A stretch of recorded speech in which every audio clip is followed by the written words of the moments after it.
Thank you, Mr. Speaker. I'm rising to respond to the Minister of Housing and Minister of Social Development's update on the Housing for All strategy.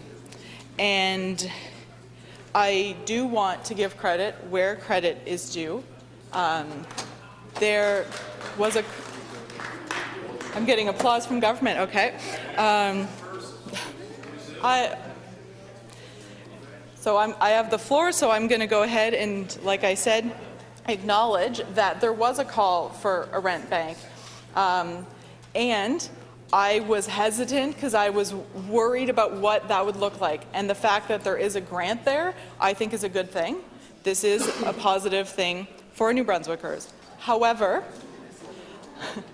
there is a however, I am concerned that we are not doing enough to protect affordable housing in New Brunswick, Mr. Speaker. And if rents are able to go up quite a bit, and then this money might just sort of funnel through and could end up in the hands of real estate investment trusts, and we don't want that, Mr. Speaker. We want to support New Brunswickers and to maintain the affordable housing that we have. And I have to say, we've lost quite a bit, Mr. Speaker. And we've lost, I believe it's around 8,600 units over about a 5-year period, dating to before there was even a housing minister.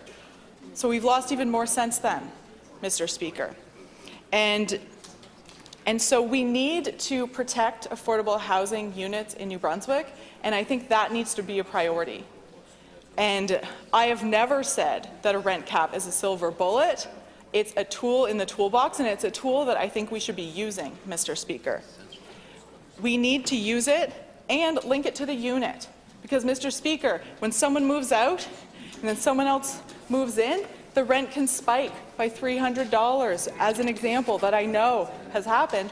That does not protect our affordable housing. So we have an affordable housing crisis. We need to do everything possible, use all the tools in the toolbox to address this, Mr. Speaker. I also want to speak about some of the issues that people are facing. People are coming into my office, and probably the offices of other MLAs across the province, saying, I can't make ends meet, I can't afford my rent, I can't afford groceries, I don't know where I'm going to move because I can't afford my housing anymore. This is desperate for a lot of people, Mr. Speaker, and some people end up living in their car with their children for a period of time. We need more housing, clearly. We need way more than 380 units that the government is planning to build for public housing. We need an easier way for the co-ops and the nonprofits to navigate the system and to be able to get going on building as soon as possible. They need support doing housing needs assessments. And we do need to make sure that we have emergency housing. I know in Nova Scotia they actually rented out a hotel and made sure people had somewhere to stay to keep them safe. I don't know, some out-of-the-box thinking here, but we need emergency housing so no one else dies because they don't have housing.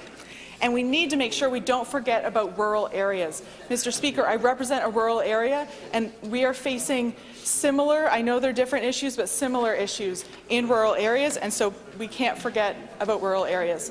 Thank you, Mr. Speaker. The Minister